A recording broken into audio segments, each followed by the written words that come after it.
Welcome to Recovering Your Voice. Summer Shorts. And this is our final episode in our Summer Shorts series. We hope you've been enjoying it. If you have, give us a comment down in the comment section. Today, we're continuing along our theme of last episode, which was talking about, you're getting older when. Well, now we're thinking about what was the time period that we grew up in and how is it different from the time period we're in now. So if you're a little bit younger than us, you might learn a few things. And if you're the same age or older, you're going to laugh along with us. So welcome to today's show.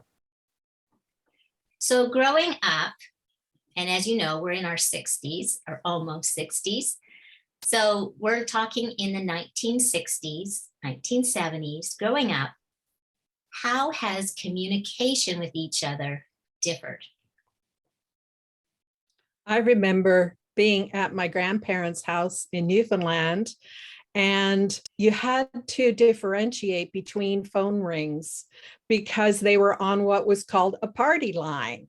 And that party line meant that the same ring was coming through not just at your house, but at possibly two other neighbors' houses.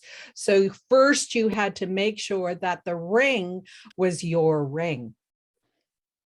I remember that also at camp. And you would listen, okay, was that a long and two shorts? Or was that a short and then two longs? And you'd have to go, oh yes, that was our line. Well, I hate to say this, but I know I'm getting old when that was my line when I first got married. And, if a friend phoned you up, you had to actually sit in one physical place in your home to talk to that person because there was no cordless phones. And I remember, being thrilled when you got those long cords on the phone so you could take the phone around a corner or you could sit down on the floor to talk to a friend, especially when you got a boyfriend and you're on the phone forever. I remember when our phone would ring and we had this tomcat that would jump up on this half wall in between where our phone was situated because he knew he'd be getting petted for hours because we're staying there. So as soon as that phone rang, he'd come running. And if you had brothers and sisters, you'd have to compete for that one phone in the house. There was no such thing as having your own phone line or your own cell phone. They weren't even around yet. Well, there's the reason why that phone line was twirly. It was like an umbilical cord. You were stuck to it. Okay, admit eventually it was straight because we pulled it so far. To get privacy. Remember, there was 4 teenagers in the house. I remember when we were young, we would go up to our tourist lodge in the summer. So we'd be away from family and friends for 6 months at a time. The only way you could communicate was either a telephone call, which was often long distance charges in that day, and it was too expensive. So you would have to actually write a letter.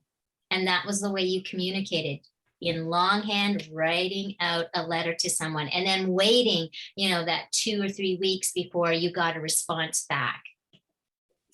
I remember when I would take pictures, especially when my babies were born, and I literally had rolls of film I had to send away and wait for weeks to come back. And then when they came back, my thumb, my foot, oh, the baby. Oh, it's blurry. You might get 2 good pictures out of it. I remember that. Or when you've been on a vacation and you hope that you got those shots, those perfect shots, but you wouldn't know until weeks later after you'd had your film processed that you'd go through the film and go, oh yeah, oh darn, it didn't work. No retakes at that point. To meet people these days, it's not so hard. There's an app for that.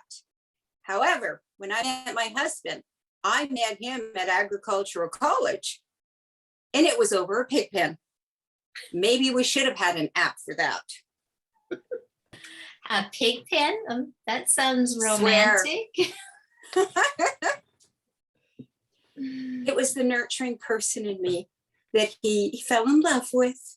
I was holding a baby piglet and I was rocking it and it went to sleep.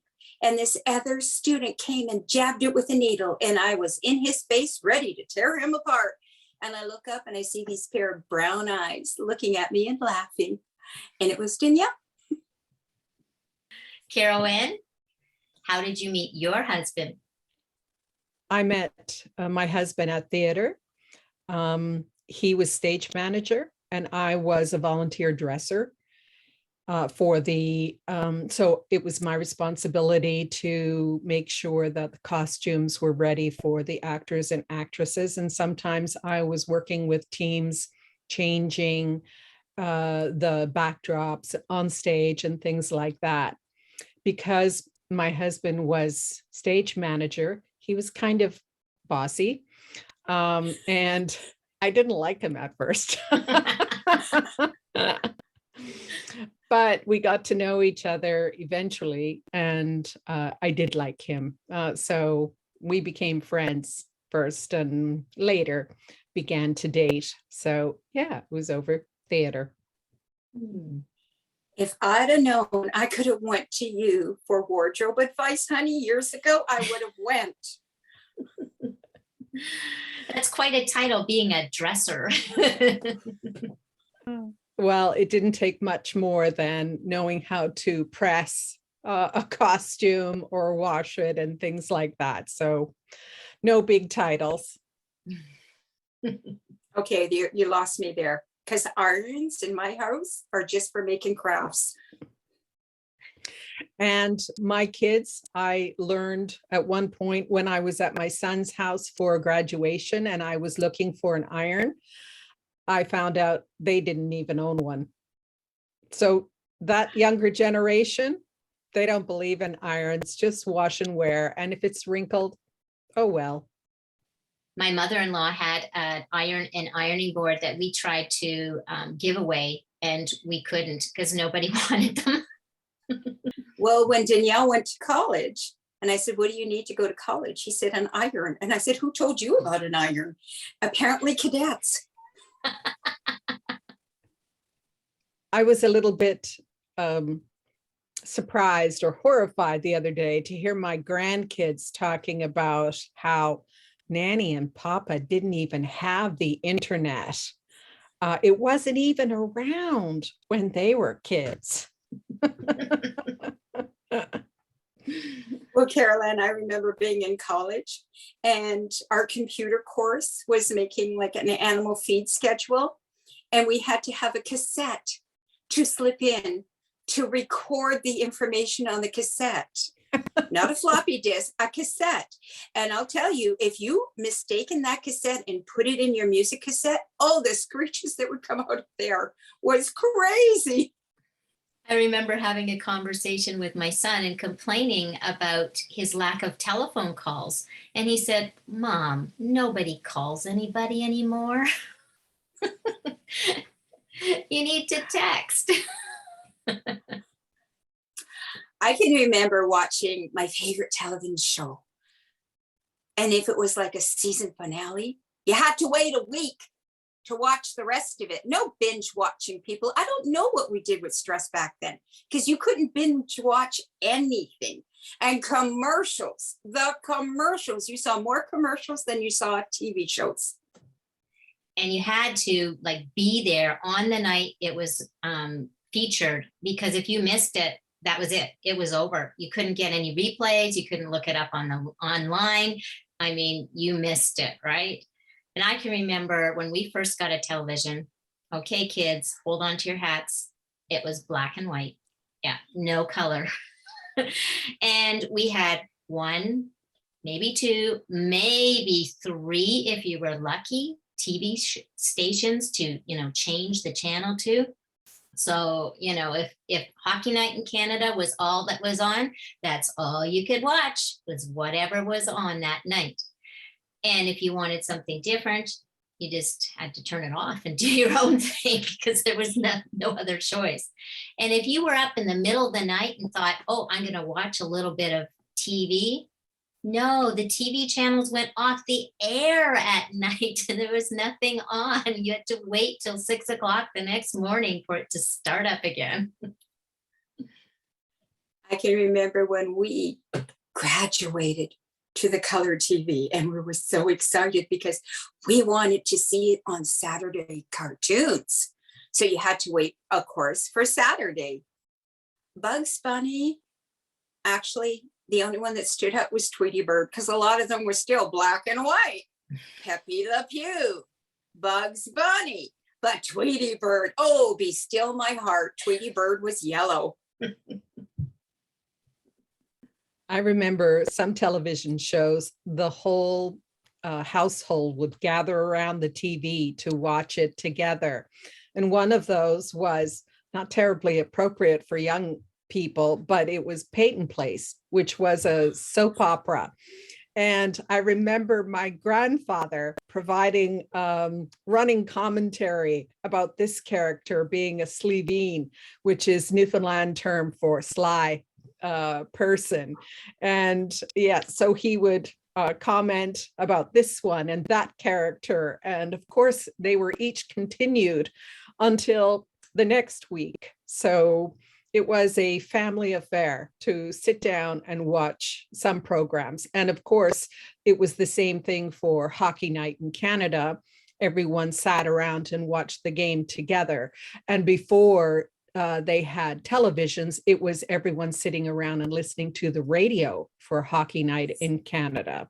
So yeah, it was a household gathering for some of these things. And most times you didn't watch TV except for once or twice a week for, you know, something that was on for you. So very different from these days where things are appropriate for babies. They have channels for babies to watch. Speaking of classical music, they do have programs where babies are exposed to programming with classical music so that they will begin to recognize certain symphonies and things like that.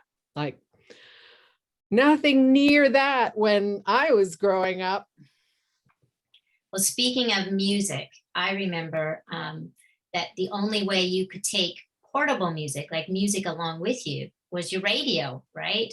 And so the summertime, I remember at camp being, you know, wanting the radio and taking, it was so exciting, you know, when you had a transistor radio and you'd take it down to the dock and we'd sit on the dock or go swimming and we could have music with us. You had no other choice other than the radio to bring that portable music with you. And if we think about music, I mean, the difference or the change over the years, you know, we had records. Then anybody remember 8 tracks? I remember my dad having 8 tracks. And then cassettes. You know, when I was growing up, you had a cassette player. And then we went into CD players. And I mean, now almost all of those are virtually, you know, not used because everybody gets their music electronically. We download, we stream it. So music and the way you get music has really changed.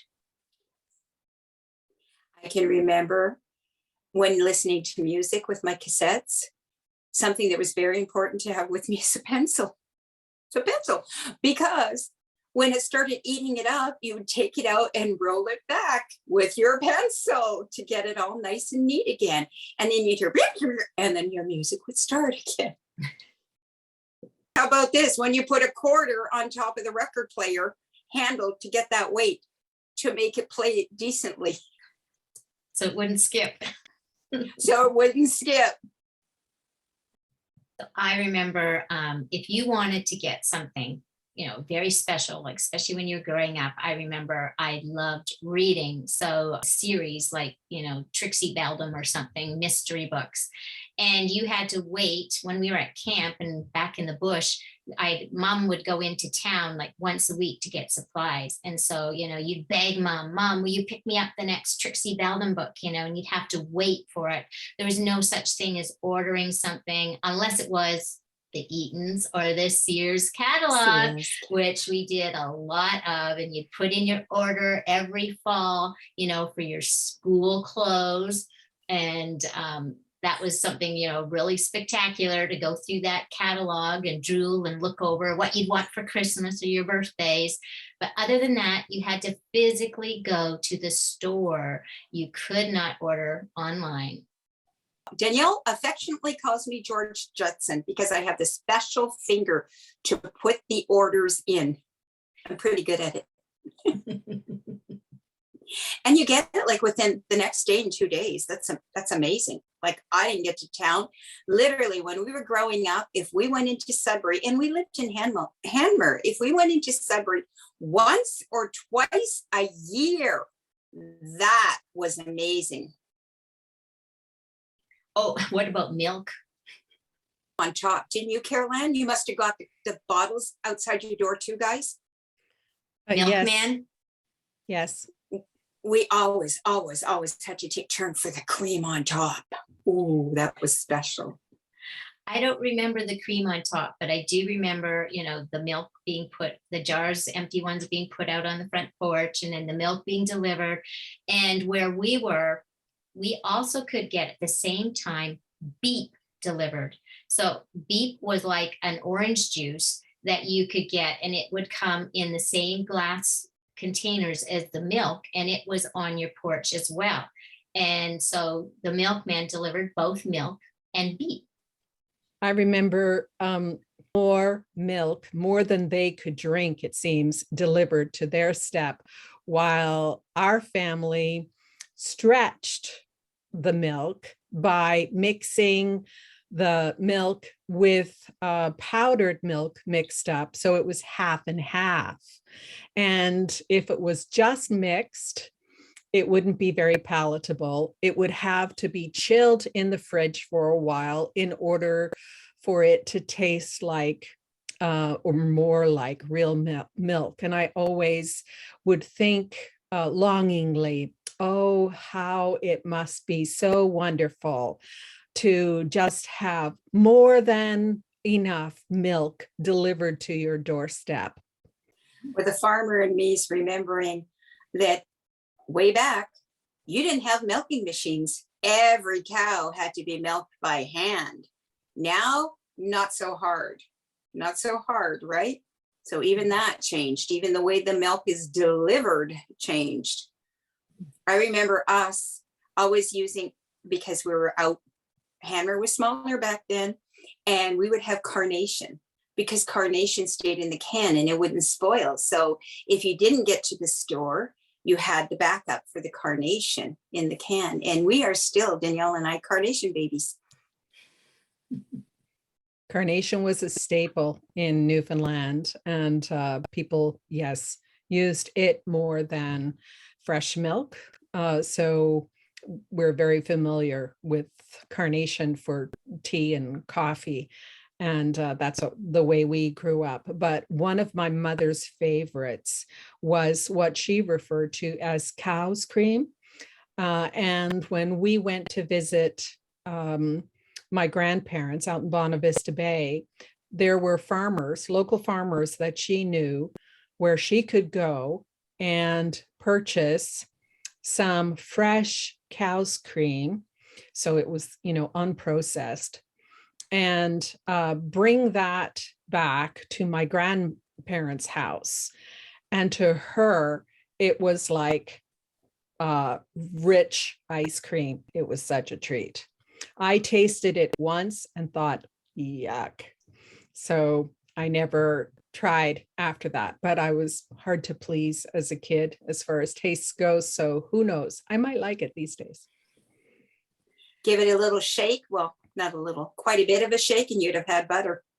I remember down in Southern Ontario, where I grew up, we had huge snowstorms in the 1970s.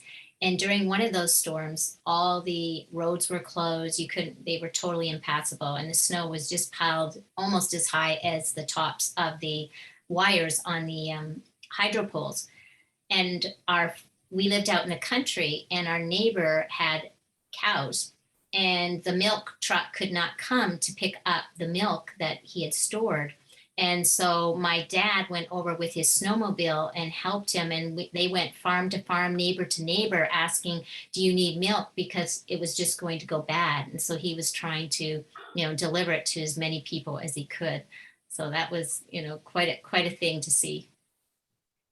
I remember we knew it was time to come in when the lights went on, like on the street.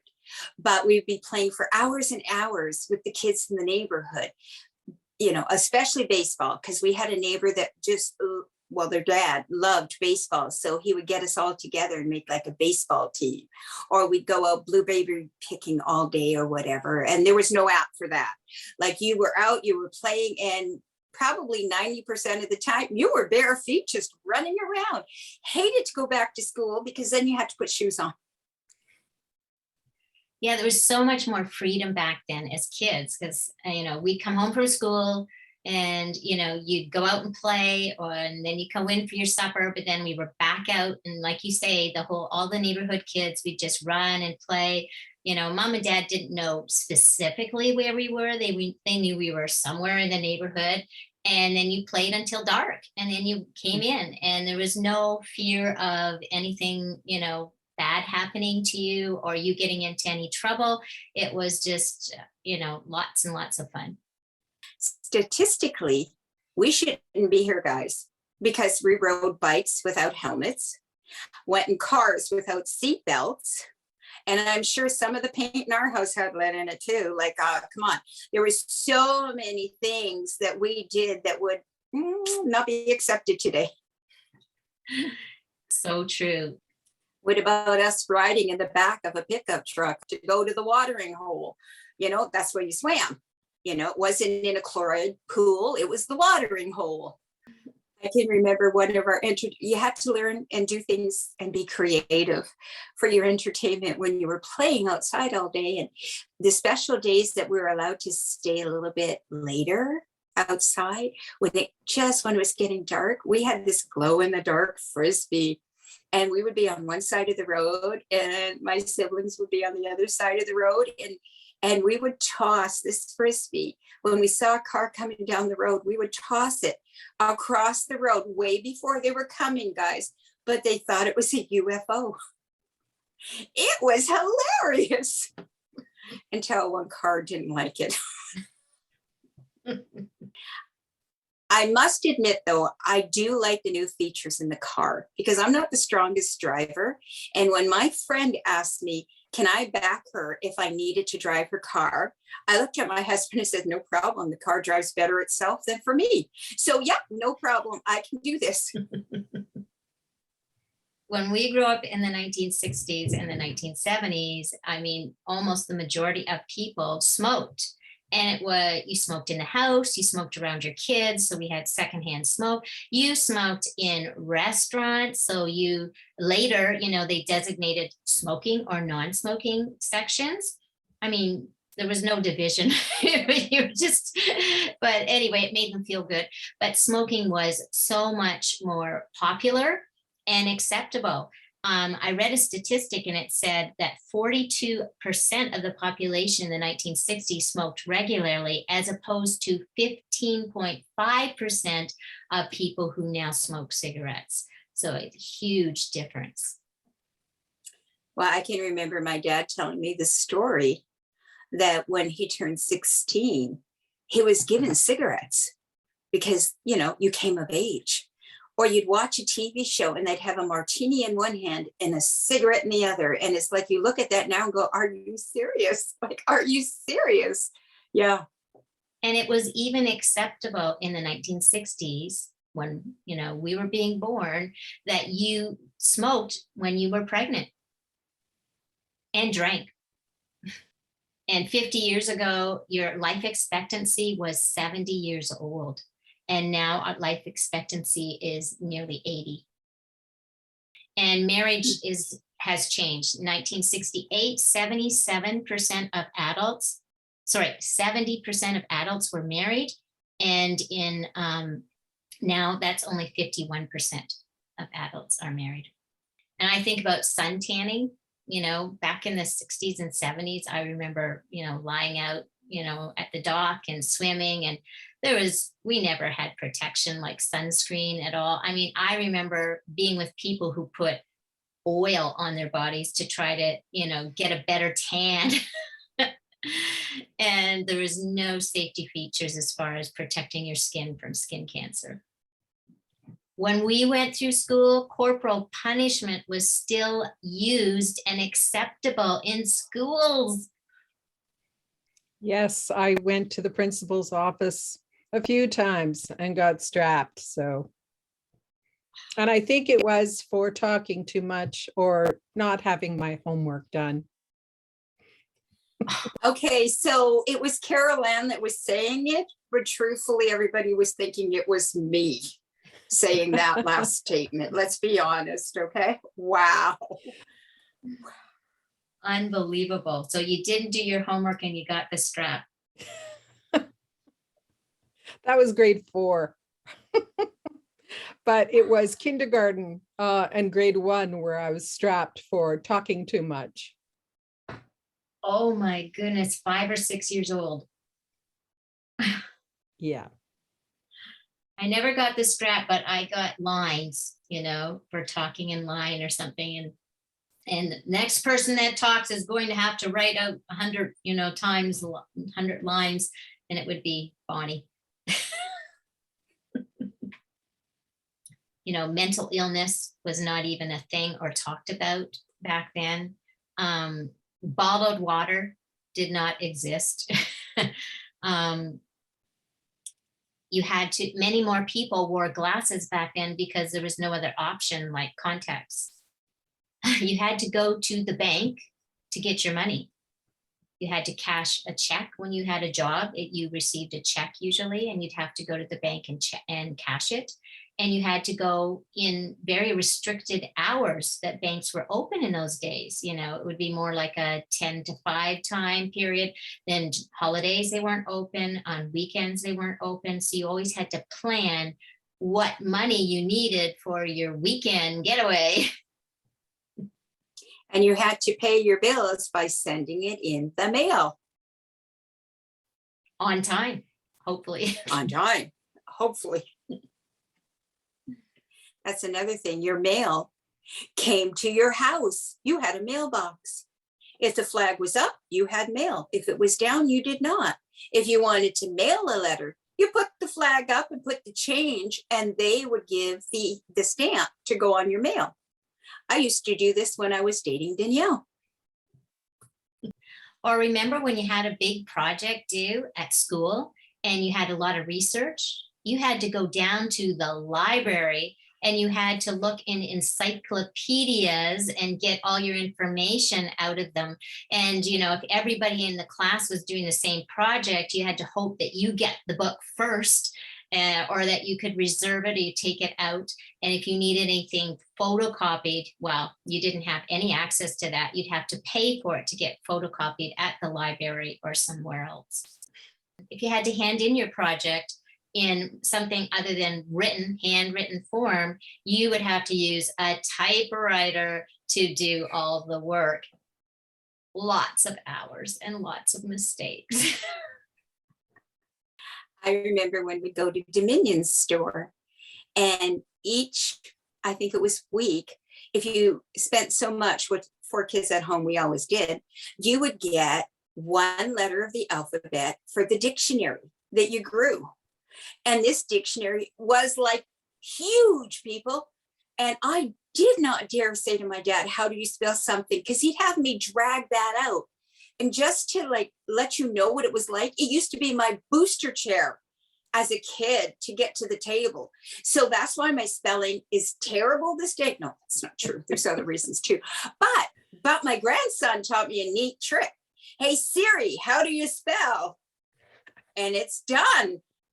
And technology, when you wanted to change the channel on your TV, You actually got up, people, went to it and changed to the second channel you had. If you were bilingual, you had 3 channels. So you had to get up.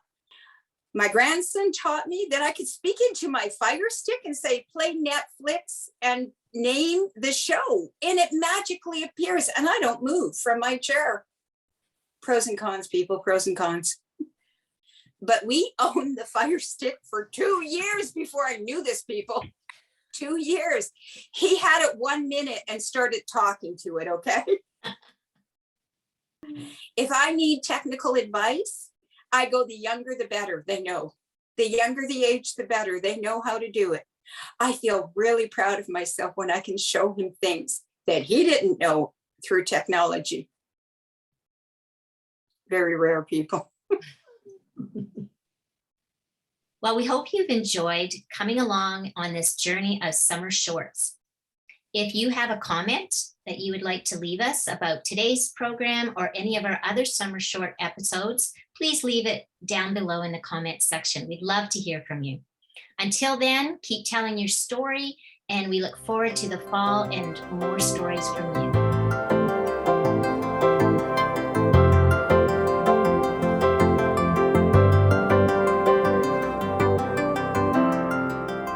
So we grew up in the what? 70s? 60s. Oh, ouch. You know you're getting old when. I read some quote and they said, how is it possible that the 80s was 40 years ago? Oh, I'm sorry, Carol Ann. I was on single screen. I didn't know you were there. I'm doing this funky thing here, people. Yeah. I can. Yeah, your hair is doing a funky thing. Okay, let me try something, okay? Sorry, guys, I'm going to turn you. Turning. You know. There's not an app for that. Oh, let's make it fun, guys. Start Okay, off. I'm going to share. Okay. You go first. I That's old remember. people. Oh, this is depressing. No, I'm kidding. Let's No. get crazy, people. Yeah. Boy, that just aged me. That's a true story, people. Do, do, do, do, do, do, do, do, do.